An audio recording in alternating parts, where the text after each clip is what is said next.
તો સુરેન્દ્રનગર જિલ્લામાં તેમજ લખતર તાલુકામાં રમઝાન ઈદ અને હિન્દુ તહેવારો હોળી અને ધૂળેટી દરમિયાન અનિચ્છનીય બનાવો ન બને તેને લઈને લખતર પીઆઈ વાય.પી. પટેલના અધ્યક્ષસ્થાને લખતર જુમા મસ્જિદ ખાતે શાંતિ સમિતિની બેઠકનું આયોજન કરવામાં આવ્યું હતું। ત્યારે હિન્દુ મુસ્લિમ સમાજના આગેવાનો તેમજ ગ્રામજનો સાથે લખતર પીઆઈ વાય.પી. પટેલ તેમજ લખતર પોલીસ સ્ટાફ દ્વારા શાંતિ સમિતિની બેઠક યોજાઈ।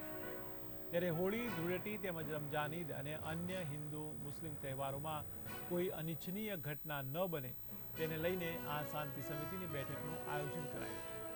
ત્યારે આ શાંતિ સમિતિની બેઠકમાં લખતર પીઆઈ તેમજ લખતર વેપારી એસોસિએશનના પ્રમુખ અશોકભાઈ દોશી, તો મુસ્લિમ સમાજના અન્ય આગેવાનો તેમજ મહિદુદ્દીનભાઈ તેમજ લખતર ગામના મુસ્લિમ સમાજના આગેવાનો તેમજ હિન્દુ સમાજના આગેવાનો અને ગ્રામજનો પણ મોટી સંખ્યામાં હાજર રહ્યા।